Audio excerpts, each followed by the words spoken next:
Thank you very much. Is this on? It's on? Okay. Thank you so much for that introduction. Thank you all for being here. Thank you for the various centers and institutes and deans and chairs and friends and colleagues who were involved in getting me here. It's been a great pleasure to spend the little bit of time I have so far, a couple of days and a couple of more days to go, which has just deepened my appreciation and real affection for everything that's going on here at Villanova. And I promise that if Villanova is not playing Syracuse, I'll always root for Villanova in basketball. I'm going to talk today about, it's appropriate that it's the Global Interdisciplinary Studies and the Arab Islamic Studies centers that invited me, because the topic I want to talk about is about as interdisciplinary as it gets. And the topic is who is to blame, a view from the Middle East on the long-running war on terror, or what used to be called the global war on terror. And this is important because it's an easy, convenient entry point into a really big topic. But if we just take it in a narrow way and say, well, why have we had 25 years now of nonstop warfare between people who are trying to hurt and attack the United States and other parties in the West and Arab governments and people, and other people as well in South Asia, and then American and European and Arab and other governments fighting back against them? It's been exactly 25 years since we've had this war, the global war on terror, or the terrorist war against the West or the US, or however you want to define it. So we just use global war on terror as a short acronym. But it was in December 1992 when there was the first bomb attack in a hotel in Aden in South Yemen. In a hotel that was used by American troops as well as other people. And from December 1992 until today, the war is not only ongoing, but seems to be expanding in many ways. Certainly the spread of the terror groups, and these terms are, I'm not using sort of strict academic terms. We can discuss each one of these terms for days and days. But the groups like Al-Qaeda and ISIS and Shabab and Boko Haram and others who are involved in what is clearly terror, these groups are continuing to either expand around the world or to show an astounding resilience that when they're smashed in one place, they come back in another place, and then they grow bigger and they have branches and allies and relationships, creating a regional or global network in some cases. So the terror problem, the terror threat continues to expand and to deepen, because one of the most important things that's happened in the last, I would say, 10 years or so, is that the groups like Al-Qaeda, unlike ISIS, which used a different approach, but groups like Al-Qaeda and some others are learning to sink roots into the local communities. And some of them have tried to do this in Syria now, where there's a whole range of different militant groups who are, including Qaeda and its various derivatives, and other militant or jihadi or Islamist groups, whatever you want to call them, are trying to work with the local communities to be accepted and to serve the community, and therefore to be accepted by the community as a legitimate part of the governance system or the security system, as it may be. Well, we'll get into this in a minute, that the overwhelming important thing to keep in mind about these groups and why they attract people is not simply that they're terror groups and there's a lot of people out there who like to use terror or to use violence. It's that there are dozens and dozens, and literally dozens of reasons why different people in different countries at different times of the last 25 years, why they've been attracted to some of these groups. And why is it that a group like Al-Qaeda, which started in the 1980s with a few dozen, sort of utopian romantic militants who went to Afghanistan to fight the Soviets, and then developed into a few hundred hardcore militants, ultimately has grown today to a group that has maybe 30 or 40,000 members, dispersed in 7 or 8 different local branches around the world. And why is it that a group like ISIS, which started really with a handful of, actually with really one individual, Abu Mus'ab al-Zarqawi, who left Al-Qaeda, went into, and Abu Mus'ab al-Zarqawi is a small-time Jordanian thug from a town called Zarqa. He was a kid who was involved in drugs and sex and crime, and the police were chasing him, and then he ran away and joined the jihad, and as he says, he went and joined the militants in Afghanistan and became part of Al-Qaeda simply because he was so rough and tough and violent. He rose up through the ranks, and then he went to Iraq after the U.S.-British invasion of Iraq wiped away the state of Iraq and created a situation of chaos. And he went and started doing things, mostly anti-Shiite sectarian killings and provocations and blowing up mosques and stuff, which then created a movement among local people who started fighting back against each other. And then a lot of the former military officers who were part of the Iraqi state under Saddam Hussein, predominantly Sunni military officers, intelligence officers, many of whom were in jail under the Americans in Iraq, these guys started to come together with Abu Mus'ab al-Zarqawi, partly fueled by the desire to regain power, partly fueled by the desire to push back against the Americans, who by then, after 2003, after the overthrow of Saddam, the Americans and the British and others were in control of Iraq before they turned it over slowly to Iraqis to run their own country, which hasn't turned out that well, as you can see today, but still there was a period there from 2003 till 2009 or so when the United States essentially ran Iraq, the US and Britain and others. And many Iraqis were totally unwilling to have this. And as most people who have their country ruled by some other country, some other foreign country, especially with their militaries, will not acquiesce in that kind of situation. So they fought back. And so there was a series of different reasons how a small group of people, one person, Abu Mus'ab al-Zarqawi, and then a couple of dozen of these fanatic officers with a few fanatic religious guys who were dreaming of recreating the caliphate, like Abu Bakr al-Baghdadi, who's now still supposed to be the head of ISIS. We don't know where he is. But these are movements of dozens of people, and they grew into movements of tens of thousands. At one point, the biggest estimate I've seen of the strength of ISIS was that at one point it probably reached about 100,000 people, and the civil service, and the fighting forces, and the administration. And then there was a couple of million other people who were just living there, whether voluntarily or not, we don't fully know. But the point is, movements like ISIS and Al-Qaeda have been just about the fastest growing political segment in the Arab world in the last 20 years.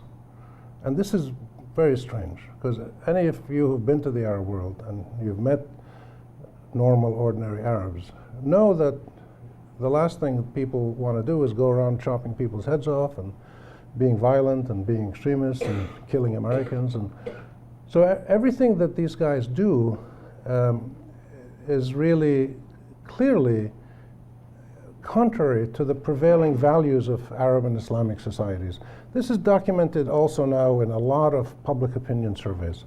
There's many, many studies that have been done by Arabs, by foreigners, lots of people, showing that a huge majority, 92, 94, 97%, it varies, of people in the Arab world and most other Islamic majority societies reject what ISIS is doing. They see it as a crime, as a terror and criminality, and totally un-Islamic.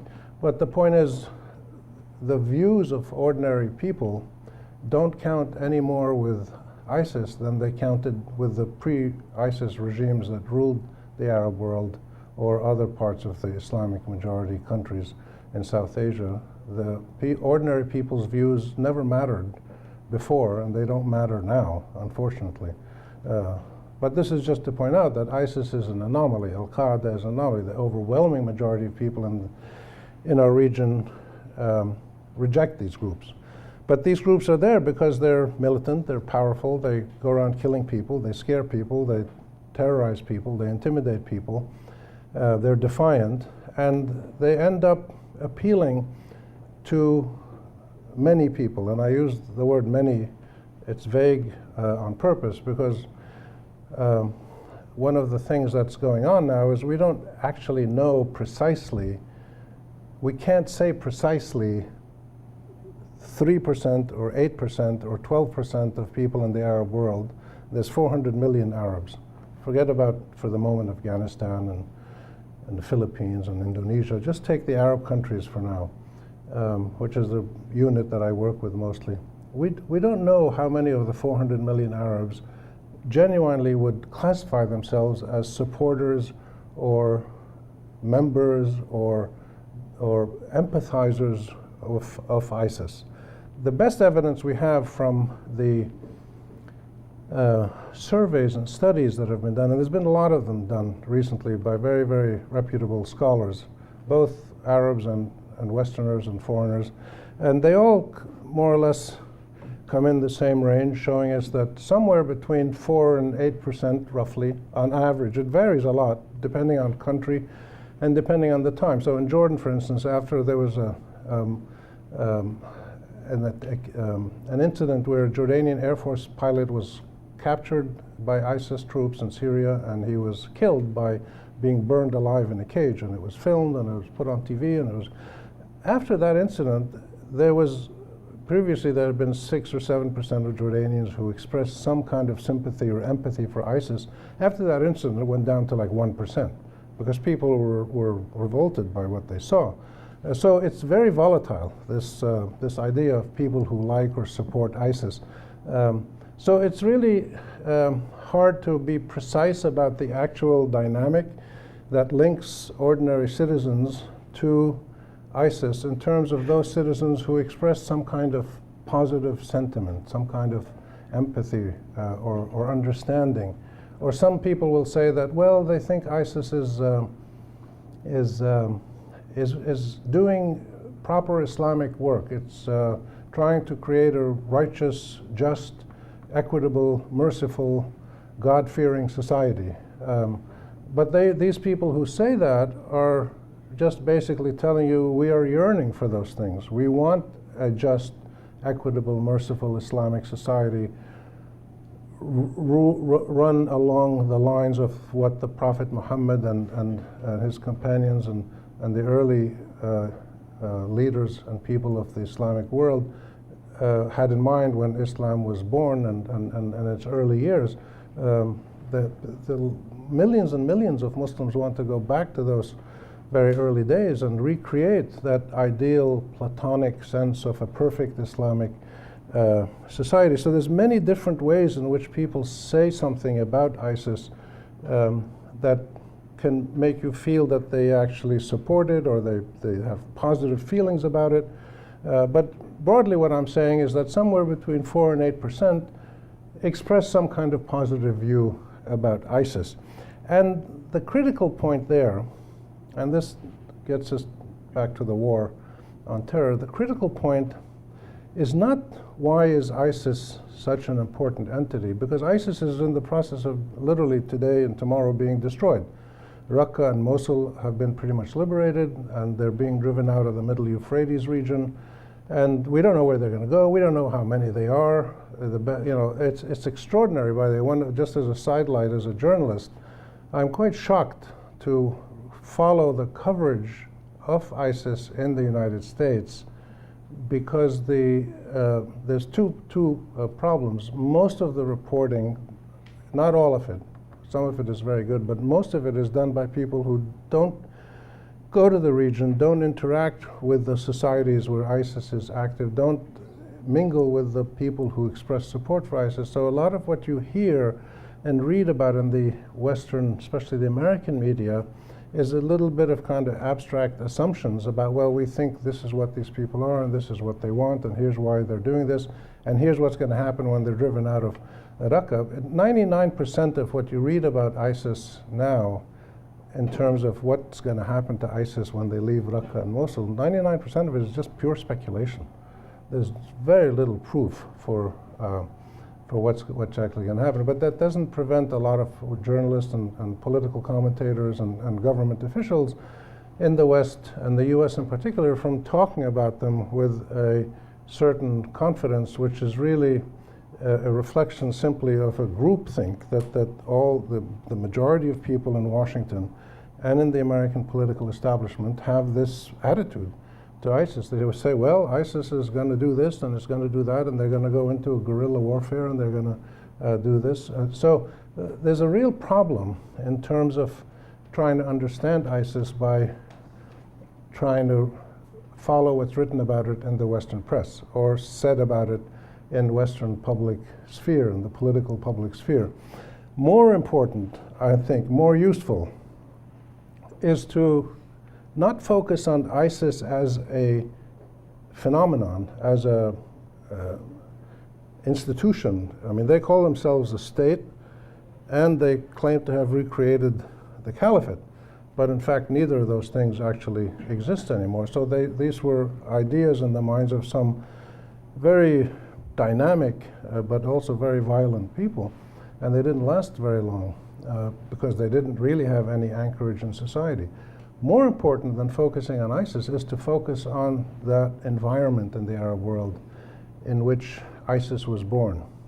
And that will then help us understand why different groups like ISIS and others have been able to grow and develop and flourish in some cases and spread, and engage in some cases in military terror acts against the US or against Arab countries or ordinary Arab people, or all kinds of different targets to create the war on terror. So what I'm saying is that terror in the form of ISIS or Al-Qaeda or others like them is a kind of a symptom or a proxy for much deeper ailments in our societies. And I'm talking of our societies, basically, I'm talking of Arab societies. The reality, the ugly, painful reality for people like me and many others in the Arab world is that ISIS is a distinctly Arab phenomenon. It came out of the Arab world, its core is in the Arab world, its anchorage is in the Arab world, most of its support comes from the Arab world, and the grievances that it plays on are heavily based in Arab countries. So you have people from Indonesia and from Chechnya and from Belgium and others who come, but they come for slightly different reasons than the core of ISIS's support or Qaeda support, which really comes out of the Arab world. So we've had 25 years now of warfare, let's just call it warfare, tension, conflict, terror, two ways, between people attacking the US and the West and the US counterattacking in a war on terrorism. Of course, 9/11 was the high watermark of vicious criminal attacks by these groups, but there were many others. And it was in 1996 that Al-Qaeda formally declared open warfare against the US and the Christians and the Jews and the Crusaders and all the other things that they talk about.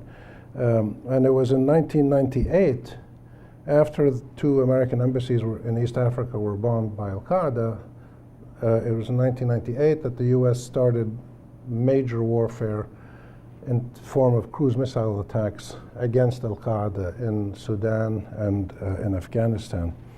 And ever since then, 25 years ago, we've had this nonstop warfare.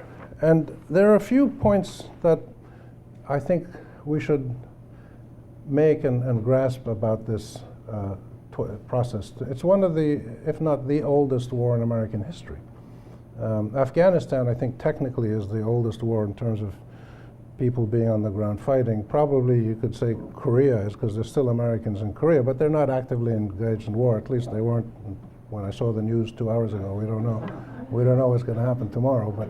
But in terms of active warfare, the war on terror is the oldest modern or any American war. There's been trillions of dollars spent, trillions, by Western countries, Arab countries, Asian countries, an extraordinary amount of money, and the result is that the warfare continues, the base of terror groups continues to expand and morph and change and evolve, and the American-led involvement continues to expand as well. So you've got Americans now active in Syria and Iraq, special forces, drones, all kinds of training different groups in northern Syria. So the quantity, range, and quality of the war all of them seem to continue to either slowly expand or not to be reduced. So there's something very unusual about this war.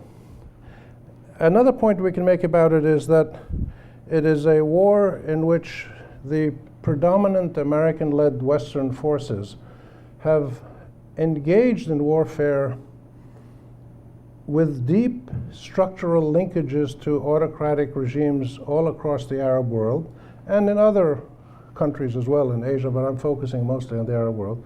So in every Arab country, essentially, until Tunisia recently, there were no democracies, and there still aren't except for Tunisia, which is in its early days.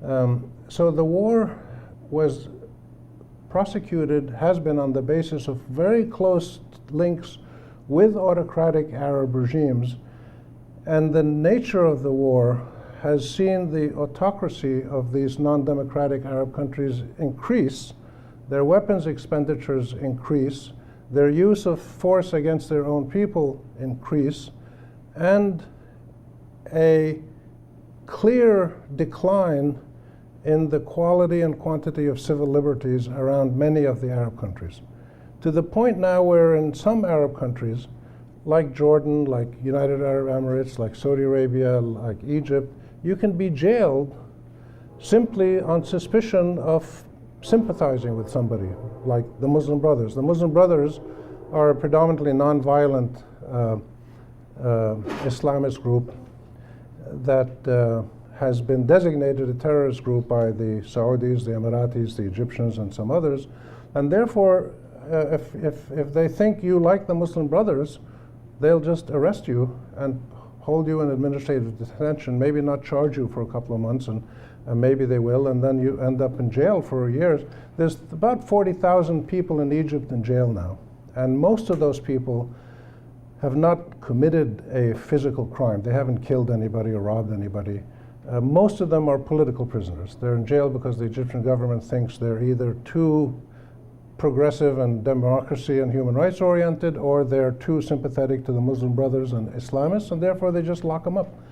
And these are the close allies of the United States and the United Kingdom and Western countries in this war on terror. So the war on terror has vastly expanded and deepened the fundamental autocratic, non-democratic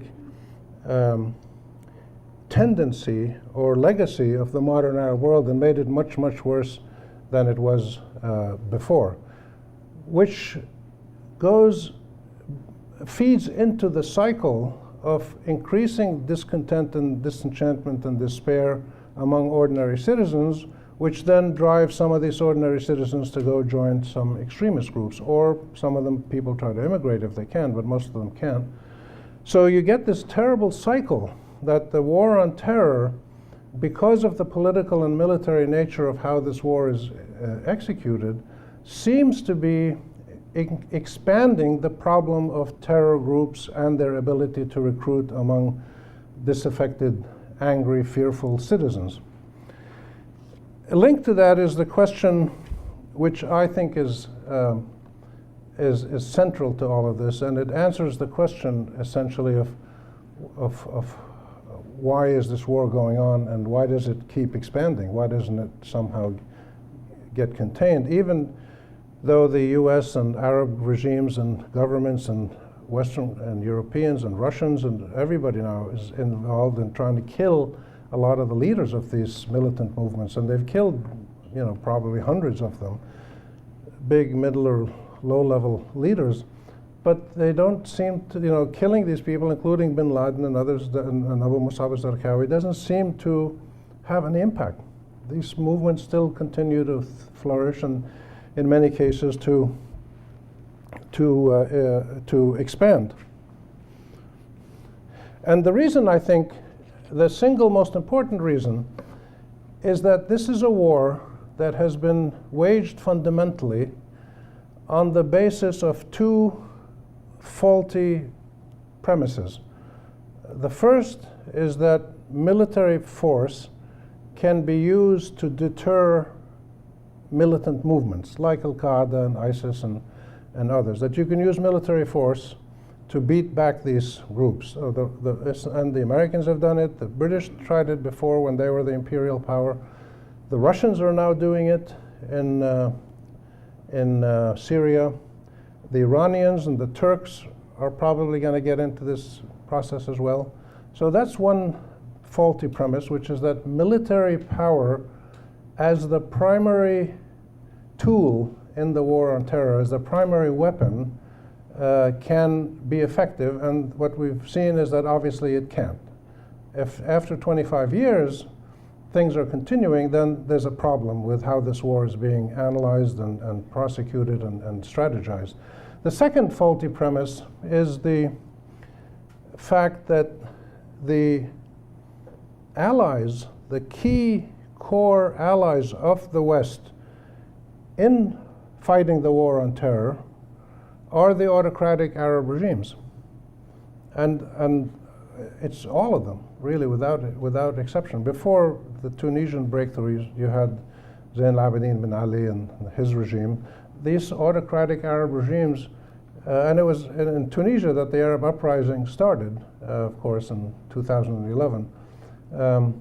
And it's these Arab autocratic, heavy-handed governments that for decades, in some cases 30, 40 years of nonstop rule by individual families, created the conditions of mass despair that led the majority of people in their countries to try to fight back peacefully in any ways they could, non-violently, whether by joining civil society groups or supporting the Muslim Brothers or trying to immigrate or then the uprisings in 2010, 2011, non-violent, peaceful protest. But then small groups of people broke away from that and started using violence. And the birth of violent terror movements directed against Arab regimes as well as foreign regimes was a direct consequence, I believe, I lived through this in the last 45 years in the Arab world, was a direct consequence of nonstop Arab autocratic governance that initially only deprived people of their political and civil rights while it was giving them better economic opportunities. So from the 1930s to the 1970s, the Arab world was developing quite nicely. And people's lives were improving with education, medical care, housing, jobs, etc.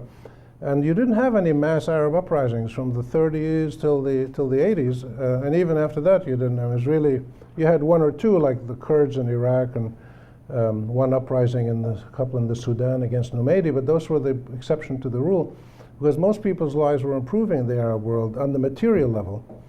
What happened from the 70s on is that the government of these countries was completely taken over by military people, or in other countries where monarchies ruled, which were seen to be legitimate and are seen to be legitimate by most of the people in the monarchies, there was no space for any kind of non-top-heavy government, non-autocratic, non-monarchical government. There was the monarchy ruled and everybody was a subject, and again, people's lives were improving.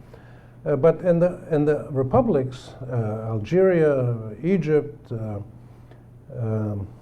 Iraq, Syria, Yemen, Libya, these were taken over by military people in the 1970s and 1980s. And Saddam Hussein, Hafiz al-Assad, Muammar Gaddafi, and for 30, 40 years, these people ruled with an iron fist with the armed forces and security services, and people then continued not to have any real political or civil rights, but also started to lose their economic well-being. And this was the critical turning point in the modern Arab world. It was really in the 1980s when the population of the Arab world started to expand at a much faster pace than ever before because of certain demographic dynamics. Birth rates were high, medical care had improved, less people were dying, more people were getting married. So the Arab population went from 60 million people in 1930 to 400 million people today, an extraordinary increase in population size. We have 400 million Arabs today. Every year, about 9 million Arabs are born today. In Egypt alone, 2 million people are born every year. So in Egypt, when the revolution happened in 2010, it had a population of around 90 million. Today it has over 100 million. I mean, back then they couldn't feed all these people and give them jobs and school. And how in the world are they going to do it when they get 2 million every year? So these dynamics in the 1980s, the developmental thrust of the Arab world stalled in the 80s and has been going downhill ever since. And this has been the process or the trajectory upon which the birth of the militant Islamist and terrorist movements, because a lot of the most of the Islamist movements were not violent, but some of them were, and you also had some violent movements that were not Islamists, leftist and anarchical and others. But the trend from the 1980s on was that the political rights of people were continued to be curtailed. Their economic and social development, which had been improving for half a century, stalled and started to go downhill. Population kept rising very fast. And then finally, because of various things like oil prices and corruption, the amount of money that central governments had to help their people get on with life started to decline. So suddenly you had mass stagnation in the rising level of people's well-being, greater poverty, much greater disparity. So you had a small group of very rich people at the very top, a middle class that was shrinking a little bit, and then a growing number of people who were poor at the bottom. And this is broadly the trajectory that brought us to the situation that saw finally people like Al-Qaeda and ISIS find support in the Arab world. Al-Qaeda was born initially to fight the Soviets in Afghanistan in the 1980s. They didn't come to life to necessarily overthrow Arab regimes. They did talk about the corrupt, un-Islamic Arab regimes, but their initial target was to liberate an Islamic country, Afghanistan, that had been taken over by the atheist Russians, or the Soviets back then. And it's interesting that the two big thrusts of Al-Qaeda, initially in the late 80s when they went to Afghanistan to fight the Russians, and then in the 90s when the United States Army stayed in Kuwait and Saudi Arabia after driving Saddam Hussein out of Kuwait when he occupied Kuwait in 1990. The two big driving forces for Al-Qaeda was foreign militaries on Islamic lands, the Soviets in Afghanistan, the Americans in Saudi Arabia, and they said, we got to get these people out of here. We can't have this kind of situation. So there's different reasons for these different driving forces for why people would join a movement like Al-Qaeda or ISIS or others like them. But the point about these issues is that there's in the life of society, as in the life of individual people, there are a series of basic factors that either give you a decent life or give you a terrible life. And these series of factors started all to deteriorate in the 1980s and have been mostly going downhill for most of the people in most of the Arab world. So we have a situation in the Arab world today where there's a whole range of indicators, and I'll just give you a few because we don't have time to get into a lot of them. I've written about this, and I'm happy to share articles with people who want more information. But in almost every dimension of life, the situation that was in place at the beginning of the uprisings in 2010, 2011, that created this historic mass uprising of tens of millions of Arabs who wanted to get rid of their autocratic governments and just have some kind of normal life. Those conditions have all worsened without any exception. So if you take any indicator, income per capita, disparities between rich and poor, unemployment, water availability, quality of education, almost any indicator you want, they've deteriorated over the last 6 years. And I'll give you a couple of these figures, but before I do that, I want to add one other thing. A foundational problem across the Arab world, which isn't mentioned much these days, but believe me, it is a foundational problem, is the continuation of the Arab-Israeli conflict, which started almost 100 years ago. It was 100 years ago this year, actually next month, that we had the Balfour Declaration, in which the British promised a homeland for the Jewish people in this land that was predominantly 96% or something Arab then and 4% Jewish. And the non-stop, the continuation of the Arab-Israeli conflict combined for 100 years.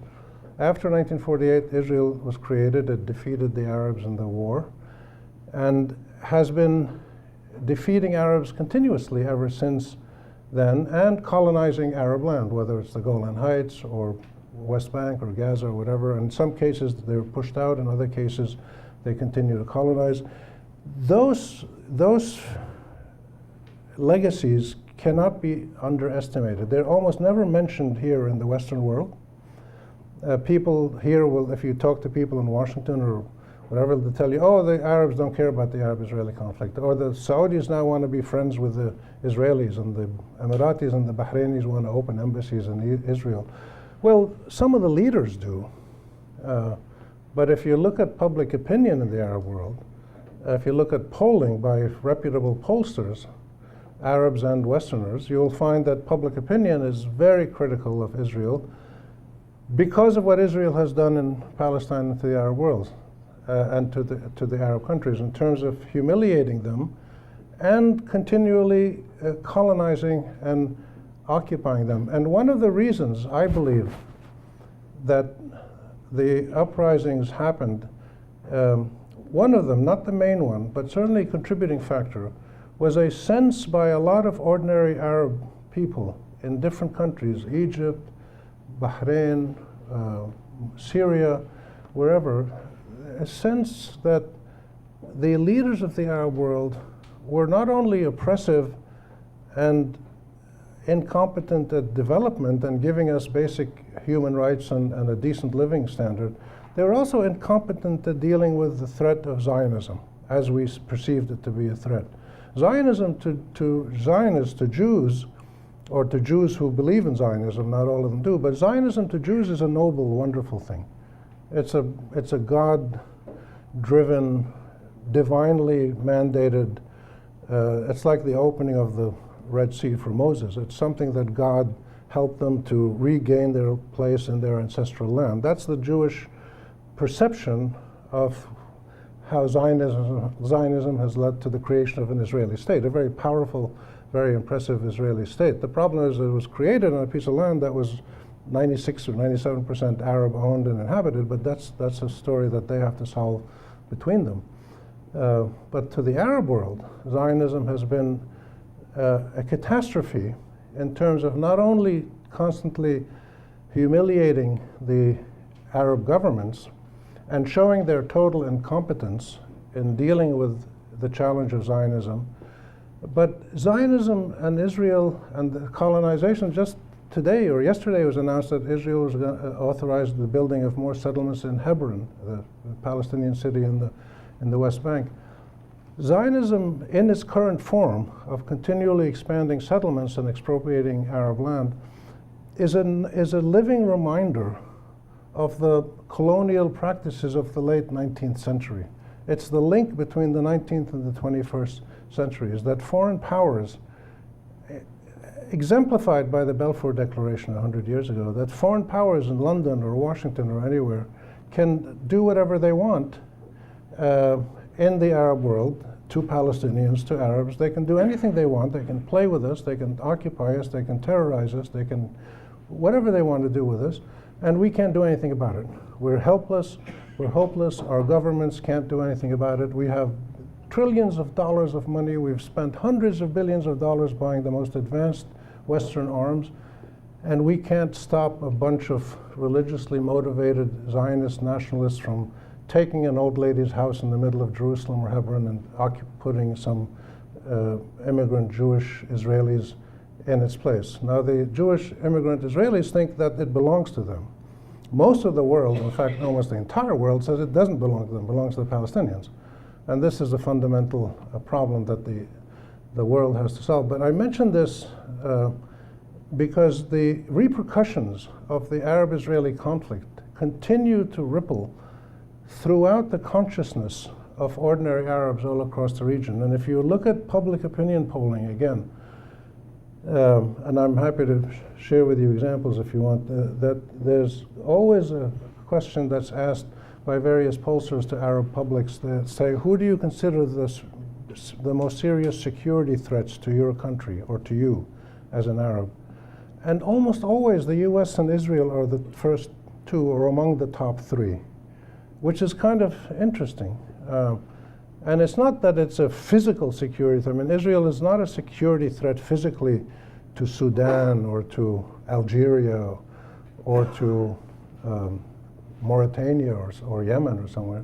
But people see it as a political threat, as a national threat, as a threat to their national integrity, to their ability as human beings to run their own societies. And so I throw that in there because it's important to understand that the process by which an Arab world that from 1920 to 1980 had a very impressive nationalist developmental thrust, with all indicators rising steadily every year: women's education, housing, medical centers, schooling, jobs, everything was, we were on a roll for half a century, from the 20s to the 70s. And then we started going downhill. And there was three elements that together created the turning point that brought us to our low point today. And these three elements essentially answer the question of who's to blame. And the three elements are the nature of the military-led Arab regimes, Arab governments, the governments that were totally captured by security services, and were unable to use our resources, our human and natural resources, to develop our societies in a decent way, unlike, say, South Korea developed, or Argentina developed, or Indonesia developed. There's a lot of countries that were in a mess 50, 70 years ago, but they're very impressive today. We haven't been able to do it because of the nature of the governance systems. The second element of that was the continuous and ongoing impact of the Arab-Israeli conflict, that it diverted hundreds of billions of dollars of resources that should have gone into development into fighting a constantly losing war against Israel for many reasons. And the third element and that process, with again the impact of the Arab-Israeli conflict, is it reduced in the eyes of ordinary Arab citizens, first of all, the efficacy and then the legitimacy of their own leaders. Ordinary Arabs looked at their leaders after 50 years and said, what the hell's wrong with you? Why can't you make war, make peace, do something, solve this problem with the Israelis? But they couldn't do either. So leaders lost both efficacy and legitimacy in the eyes of their own, before their own people. And the third element was the nonstop, continuous, and ongoing military intervention of international powers in the Arab world. From Napoleon 20 years ago until today. And it's much worse today than I think it's ever been because of the global war on terror. So you had what was going on in Syria in the last 2 weeks. The Iranians, the Russians, and the Turks were negotiating about where to use their military inside Syria, not on the borders, not over the horizon, inside Syria. Iran, Turkey, and Russia have, and Hezbollah, the Lebanese Shiite group, have huge amounts of forces inside Syria, and they're negotiating amongst each other that we'll take care of this area, you take care of that area, we'll control these guys, you control these guys. And this is extraordinary. It's much, much worse than anything that happened 100 years ago, when you had just a couple of British colonial guys with cigars and a couple of French guys with cognac bottles, and they sat down after dinner and they drew lines on a napkin and said, all right, here's Syria, here's Iraq, here's Jordan, here's Egypt, whatever, and they sort of divvied up the region. And that's, colonial powers did that. But what they're doing now is far, far more dynamic and more dangerous, which is to be directly militarily involved inside these countries. And so all of these things together, foreign militarism, direct foreign militarism, the consequences directly and indirectly of the Arab-Israeli conflict, and the incompetence of Arab governments together created these conditions which led us to this situation. And I will stop with this when I finished. I want to give you a couple of statistics that are just frightening. And these are just, bullet points. 65% of the Arab population is food insecure. They don't have enough food to have a properly nourished diet. They have to figure out how to supplement it, get it, beg, borrow, or steal. 65% are insecure. 13 out of 21 Middle Eastern states have absolute water scarcity. Absolute water scarcity means under 500 cubic meters per capita per year, that each person has less than 500 cubic meters of water per year. That's more than half of the Arab countries. And 5 others face water scarcity, which is that they're just right on the edge.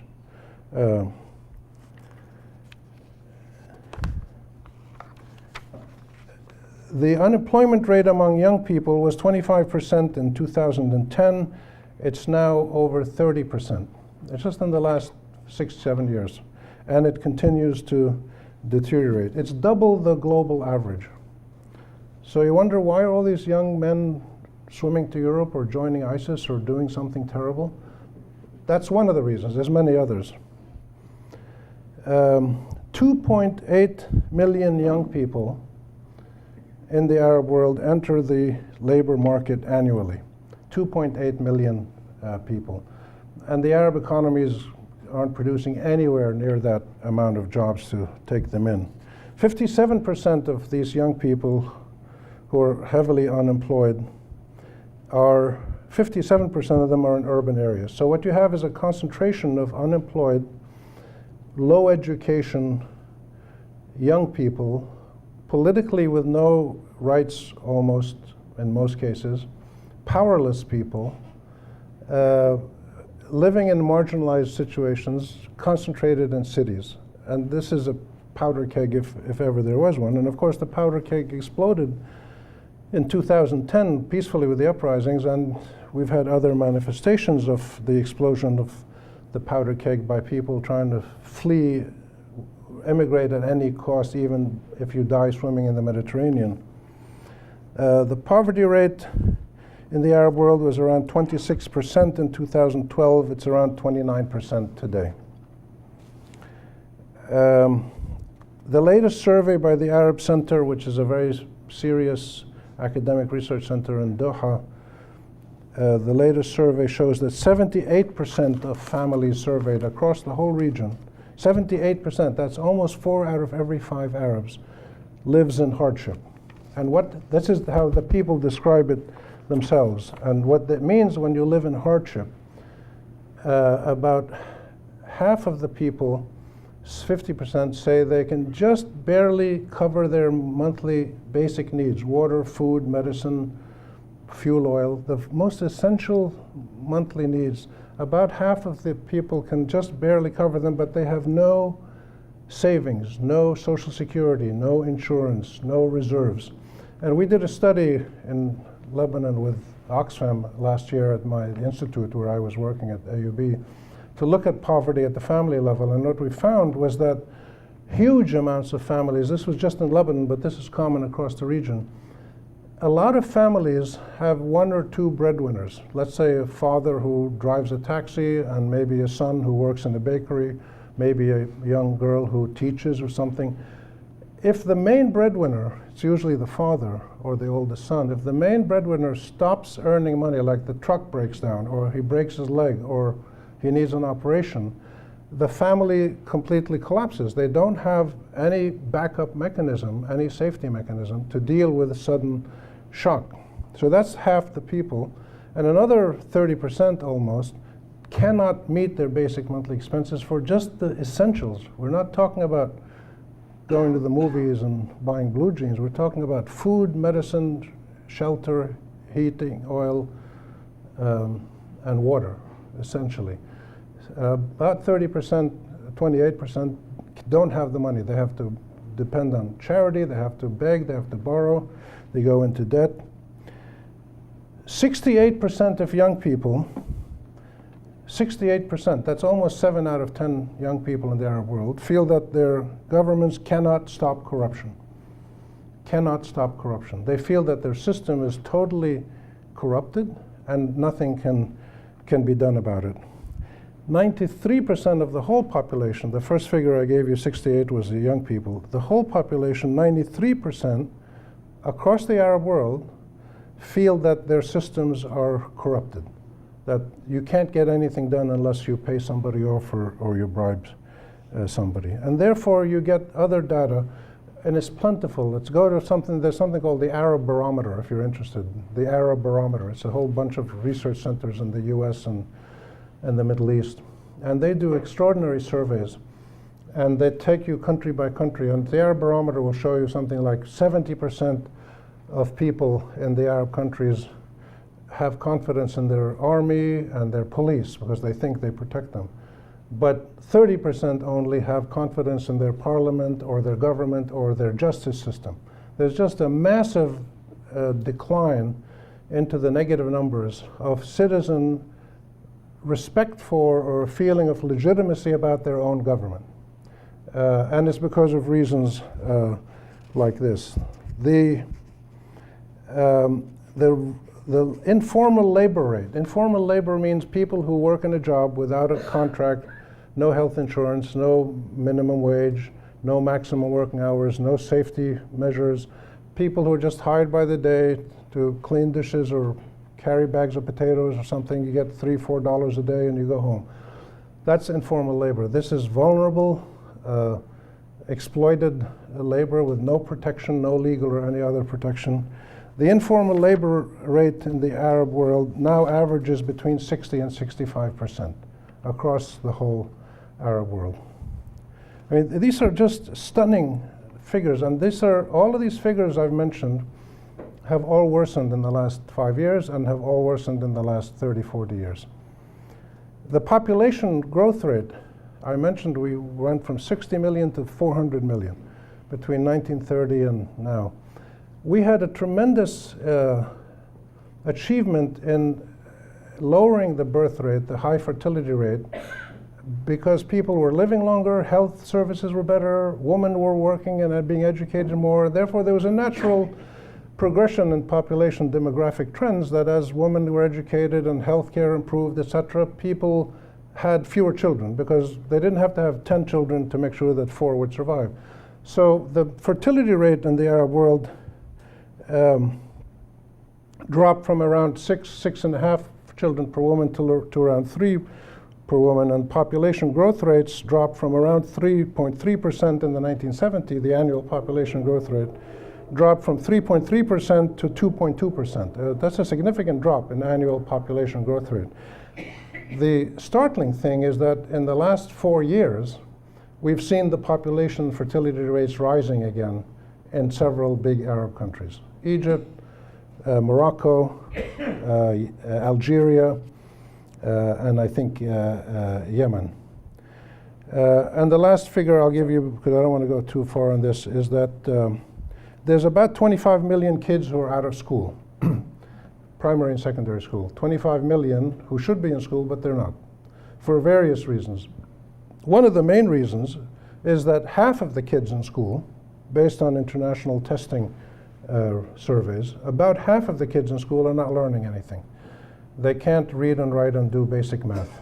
They're going to drop out, or they're going to graduate, and this is part of the corrupt system, that the schools, the public schools, graduate these kids because they don't want to fail them and make it look like they're not doing their job, so they just keep passing them up the grades, and they graduate and they can't read and write and do math. So we have about 75 million kids in primary and secondary school. Probably about 40% of them don't have, are not learning anything, and they will drop out or they'll graduate with no talents or assets or capabilities, and they will join the ranks of the marginalized, politically powerless, economically deprived, chronically malnourished, vulnerable, poor. And this is what set off the uprisings in 2010. What set off the uprisings, and these reasons are almost identical to the reasons that cause people to follow ISIS and Qaeda and other people, besides the political reasons, that the desperation of people in their family, community situations, if they can't get a job, they can't get an income, they're not well educated, they can't do anything, and even if they work, they're going to make $3, $4 a day, and they're going to be very vulnerable. What set off the uprisings was the sense that these people were never, ever going to be able to get out of this situation, that they were doomed for the next 10 generations to this life of perpetual poverty and vulnerability and political marginalization, while they saw around them people who were fabulously rich because they belonged to that elite, corrupt group that ran the country. And therefore, and there's many, many other statistics that we can go through, but so the material level of life has been declining sharply all across the region. The political level of life has been poor and remains poor in almost every single country. In fact, has declined as well in terms of freedom of speech, for instance, has declined seriously. Freedom of expression. You're now in danger of being jailed if you simply make a certain political expression. You don't have to ask for the overthrow of the regime.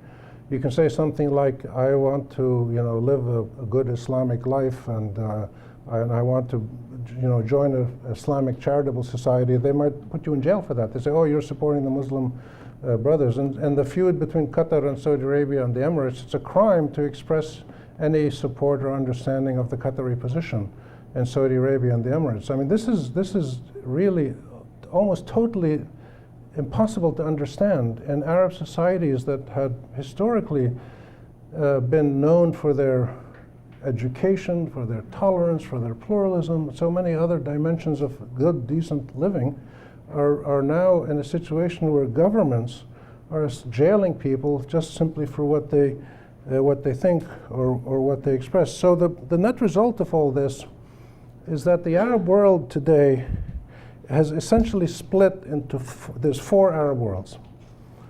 There are a few strong, stable states with effective central governments. Kuwait, United Arab Emirates, Saudi Arabia to a large extent. There's a few of them that are like that. You have some Arab states where you have a strong government, but that strong government is retreating from many parts of society and is not serving everybody. So Egypt, for instance, is like that. Egypt has a very strong central government, but it doesn't provide services for everybody in society, and it's at war with elements of its society, the Muslim Brotherhood, the people in northern Sinai, and others like that.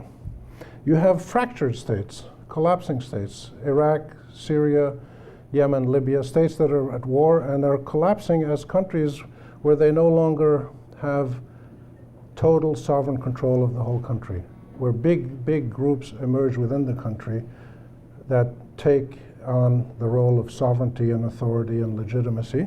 And then finally, you have huge segments of I mean 1 to 200 million people in that range, somewhere between 1 and 200 million people, of poor, marginalized, vulnerable, politically powerless people who simply have no way to improve their lives and get out of the predicaments that they're in. And therefore, in conditions of chaos, as happened in Iraq after the war, when governments pull back, when large numbers of people suffer, when foreign drones are killing people, when the Israelis are taking more land in Jerusalem, you have all these things going on around you at the local, the regional, and the national, international level. In comes a group like Al-Qaeda or ISIS and says, we're going to build the perfect society. Justice, equality, fraternity, pluralism, God's law, happy children, whatever your bakery open 24 hours a day, and these groups step in. These groups have only been able to establish themselves in conditions of chaos and vacuums of power. We've had many more of those situations now around the Middle East, and that's one of the reasons these groups are growing. So the point I'll make to close is if we're going to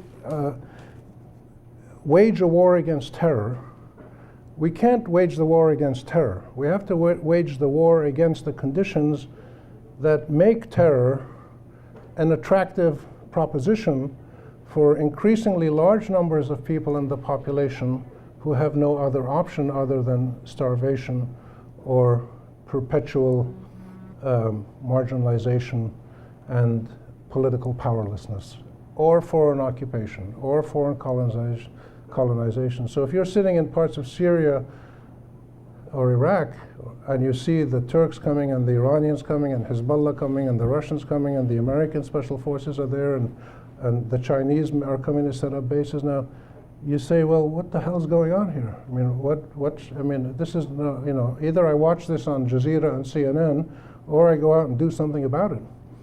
So the point is that the war on terror, I think, has been a failure, and we're all to blame for it, because terror is simply a symptom of underlying conditions of helplessness, militarism by foreigners, colonization by your regional foes, incompetent, corrupt government, many other factors in people's daily life that have accumulated over 30, 40 years, where it becomes possible for some idealistic dynamic group, like an Islamic group, to come in and say, we're going to make the perfect society and fix all your problems, and therefore people get attracted to these to groups for many, many different reasons, which I don't have time to get into, but these material reasons of life, in my view, are at the core of this dynamic. And the political issues are there, the Arab-Israeli issues are there, and the foreign militarism issues are there. Until we address all of those together, we're only going to see this problem continue to expand, probably in places. So it's like a whack-a-mole. We beat them up in Raqqa, they're going to emerge somewhere else. We don't know where they're going to emerge. Or they'll emerge in a new form, which is the story of Islamist groups in particular over the last 40 or 50 years. So I'll stop there. Thank you very much.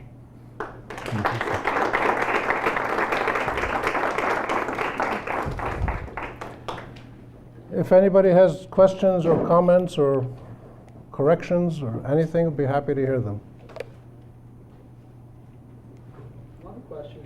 Can you talk about the different dynamics of Al-Qaeda and how they view ISIS? How they view ISIS? Do they see them as an enemy or an ally? Well, they're two different groups that come out of a common tradition in many ways. They have different tactics.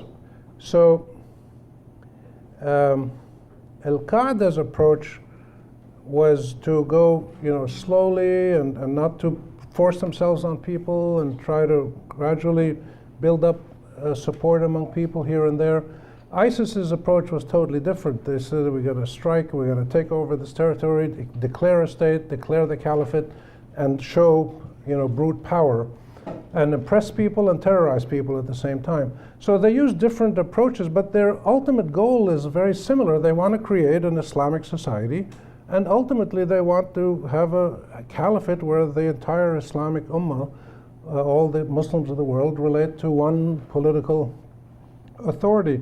But they go about it in very different ways. And there's many other Islamic groups,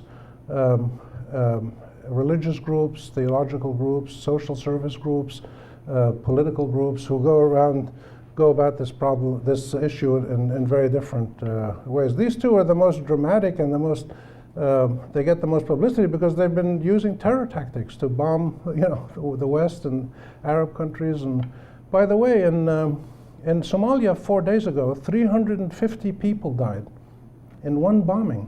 350 people. There was a study that was just released by the UN a couple of months ago that interviewed 500 former militants of Islamist groups in Africa, like Boko Haram and Shabab and others like that. And they found that about 71% of the respondents, when they were asked, what was the reason you joined the group? 71% said it was because the way I was treated by my government or foreign governments. So this response to being mistreated by your own government, whether it's police brutality or corruption or lack of rights or whatever it may be, all these different aspects of life, or being mistreated by foreign governments, the Israeli government, the British government, the Iranian government, the American government,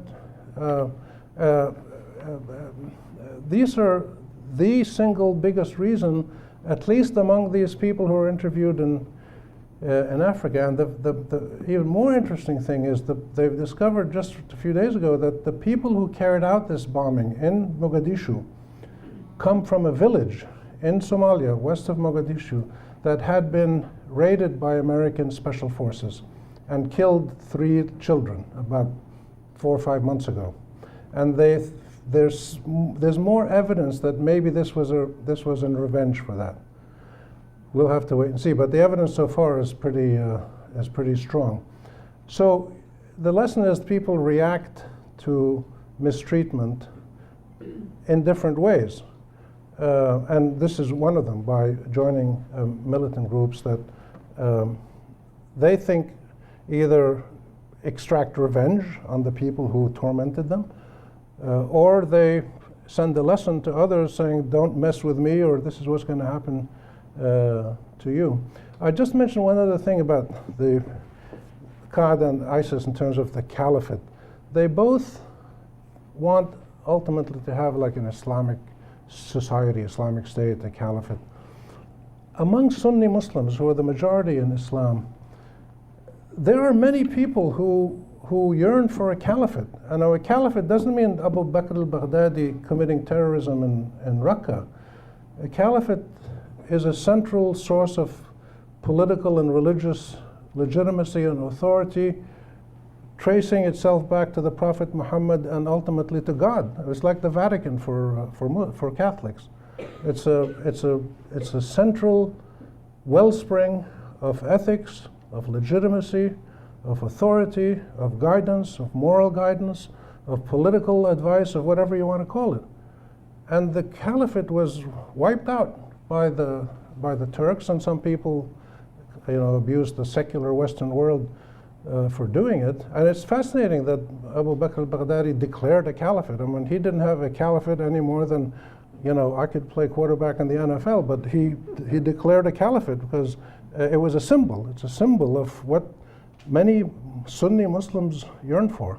So I think we need to understand the religious dimension of some of the issues that drive some of the people who support these groups, and to understand how religion, political life, and order in society, social and political and other orders, how all these interact together in Islamic countries in situations as we have today, where 70% of people say the government is not legitimate, the government is corrupt, the government is not fair to me, I'll never get a fair trial in a court. So majorities of Arabs think that.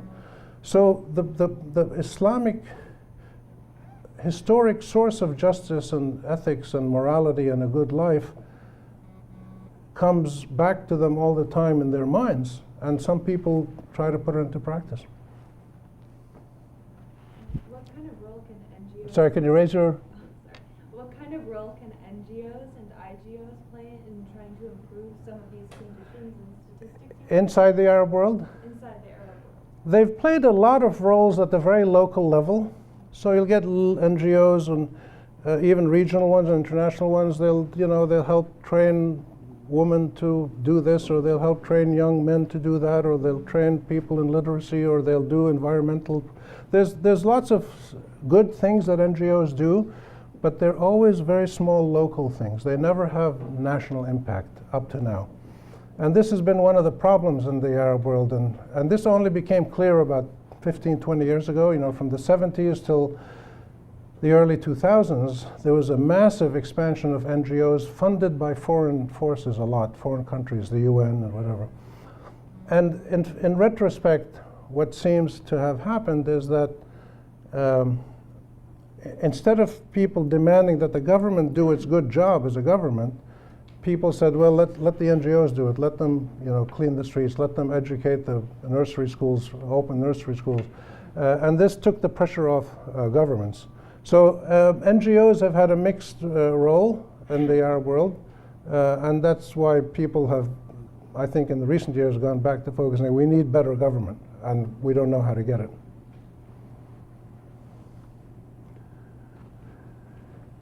Rami, title of your talk was "Who's to Blame?" I think we got adequate answer to that. I mean, more than adequate. But what can happen to improve the situation? To improve the situation? What can happen to improve the situation? I think a few simple things come to mind. First of all, analyze it correctly, which is not being done largely in the Western world or in Arab governments. Analyze these underlying reasons. I'm not saying my analysis is right, but it's certainly a different analysis than what you're going to get from Nikki Haley at the UN or from the King of Morocco or somebody or whoever, pick any king or any leader if you want. So I think an honest analysis is first thing. Second thing, ordinary people in Arab countries and abroad need to be involved in this process. We can't leave the policy making and the waging of war to elected politicians in the Western world, because this is what's happening now, or unelected politicians in the Arab world. So I don't blame the militaries, because the militaries are not out there waging war. They're just following orders. And God bless them who died, and we don't judge the military. We judge the political leaders who gave the orders in the Arab countries, or in Israel, or in Turkey, or in the US, who said, do this and do this and do this. So you need to get ordinary people, meaning universities, civil society, religious people, journalists, just all kinds of people involved in analyzing the situation. Third thing is you have to listen to what citizens want. And this is where polling is so important. We now have a really good idea of what citizens across the Arab world, what they want and what they feel, what their values are inside. So while the majority distrust or don't respect their governments, the majority, 70% or so, say in the Arab world that democracy is the system they want. They know what democracy is about, too. When you ask them, they'll tell you separation of powers, regular rotation of authority. They know what democracy is about. They don't just say the word without knowing what it's about. So listening to ordinary people and getting them involved. And I think the role for institutions like yours, a university or mine, is that we can do things jointly that our governments are not doing. So you can have students in Villanova and American University of Beirut or in any universities working together to do some research about a certain topic, which governments should do, but they're not doing to any appreciable degree. There needs to be an understanding from different perspectives. So you need Iranians and Turks and Europeans and Americans all together analyzing the situation of how to stabilize Syria with Syrians. So I think those three simple things, they're very simple, but they're just not done. And I think they need to be.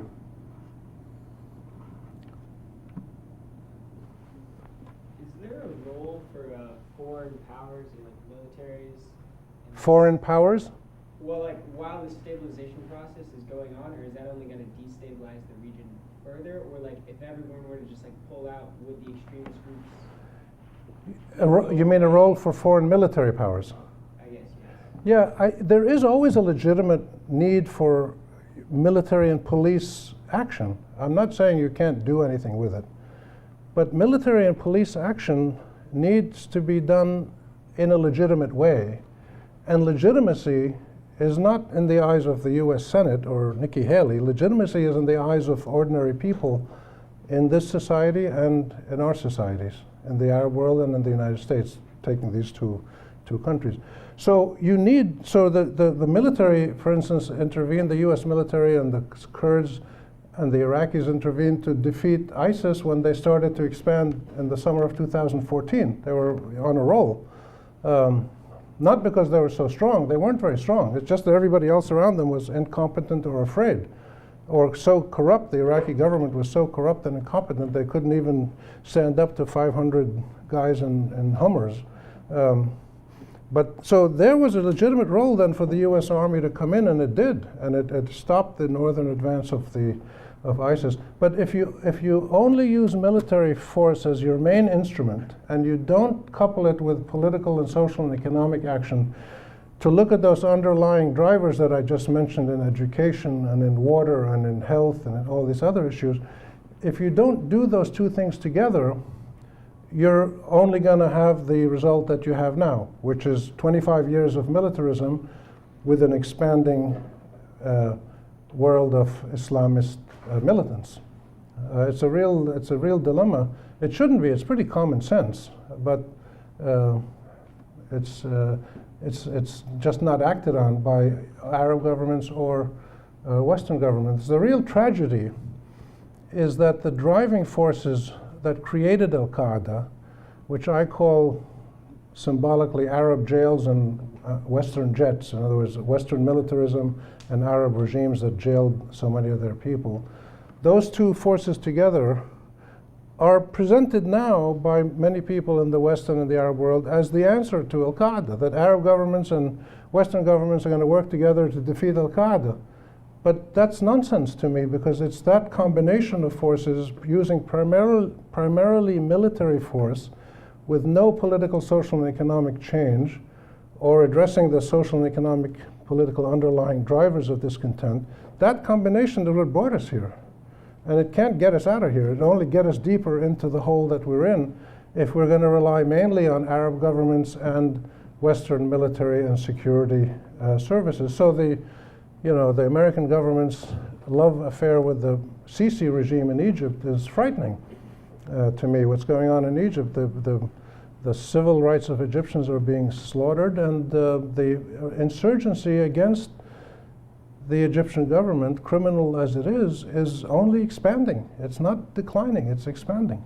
So I don't understand how politicians can reach this level of blindness by thinking that they can keep doing the same things and expect something different to happen. It's very bizarre. I think the explanation is the governments in the Arab world and the governments here in the West don't feel the negative blowback from these policies.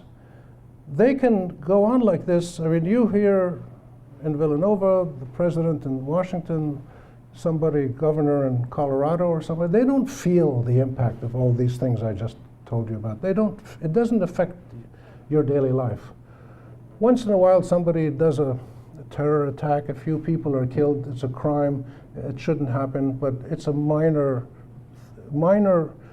threat in view of the totality of your society and your strength. So any negative blowback from the trend that I described is very small scale in terms of the real security threats that your country faces.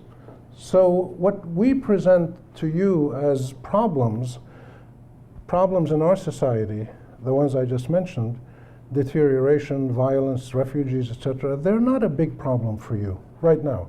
They might be in the future.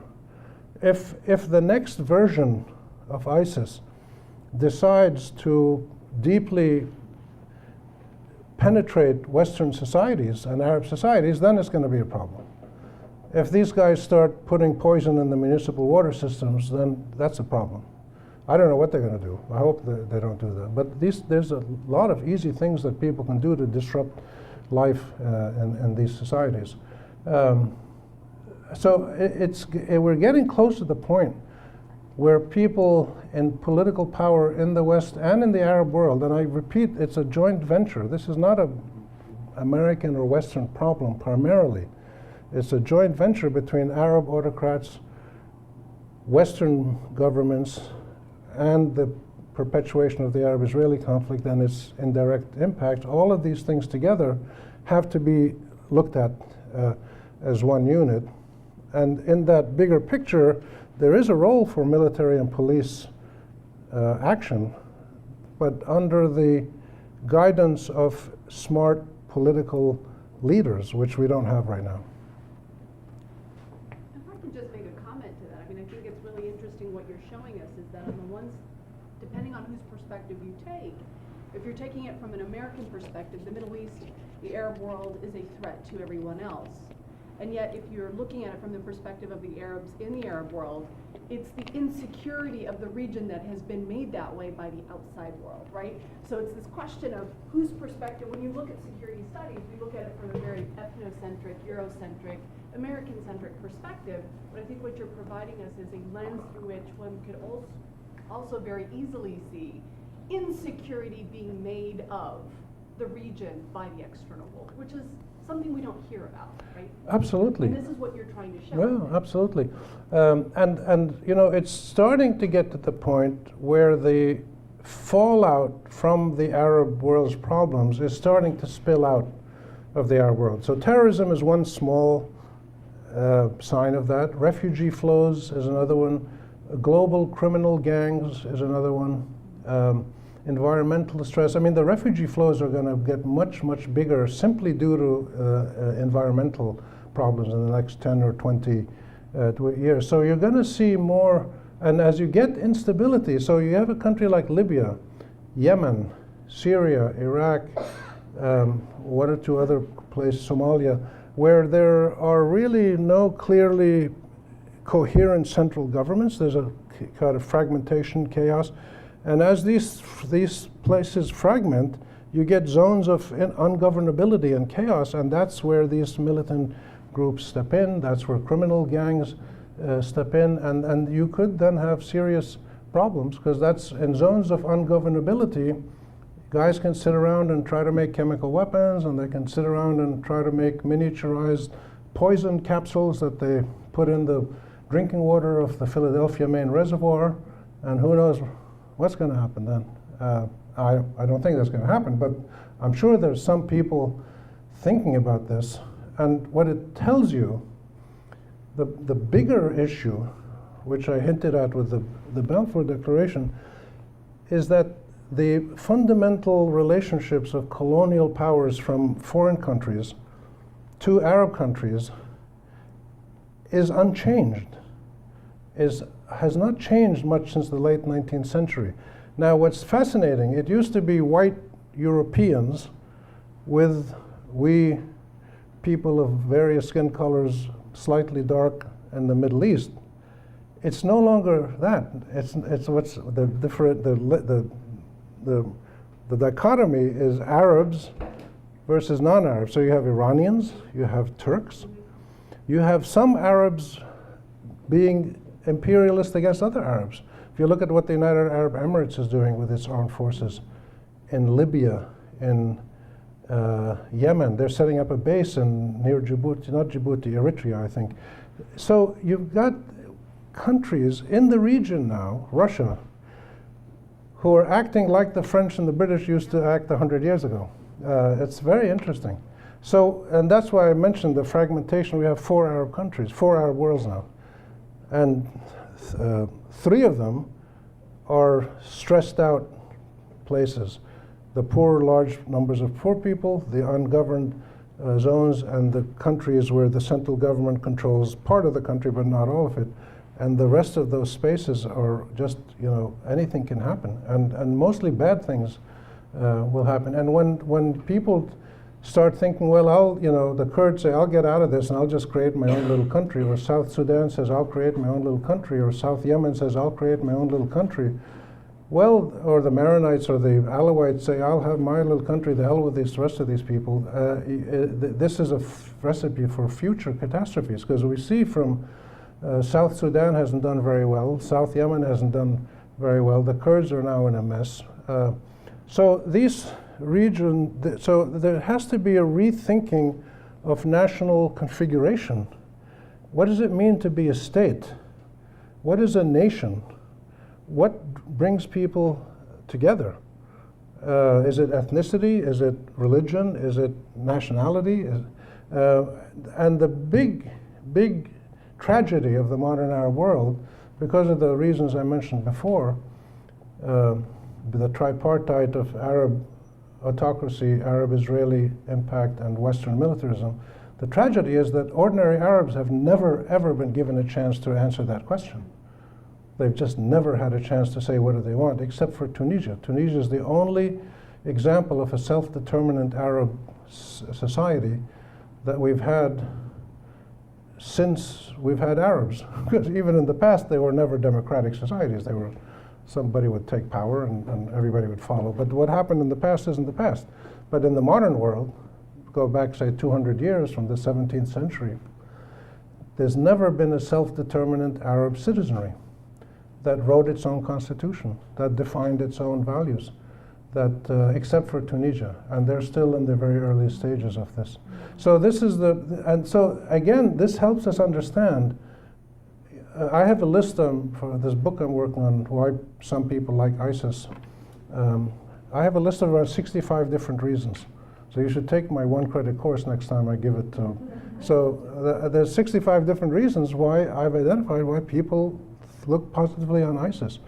And one of them is to regain a sense of honor, a sense of dignity, a sense of power, just to live a normal life, to be in charge of your own life, to stop being run by these foreigners or these corrupt, even corrupt Sunni Muslim leaders who are running you. You don't want these kind of people running you. You want, sort of honest, God-fearing, legitimate Muslim Sunnis running you.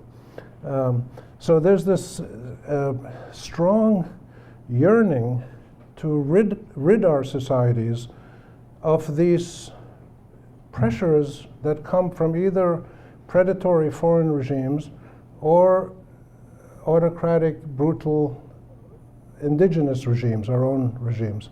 And nobody's been able to do it. And it's not going to happen through ISIS. The Arab uprisings tried it, it didn't work, but there'll be other forms of reactions in the future, I'm sure. We'll see, nobody knows. But that's a very important point, which is this resentment, this sense of, it's dehumanization. People feel dehumanized. They feel like animals because they're treated like animals. And they act like animals. So we got to get out of this circle. And I think all of you need to get out of here and go eat dinner, right? So thank you again. Thank you so much. I appreciate it.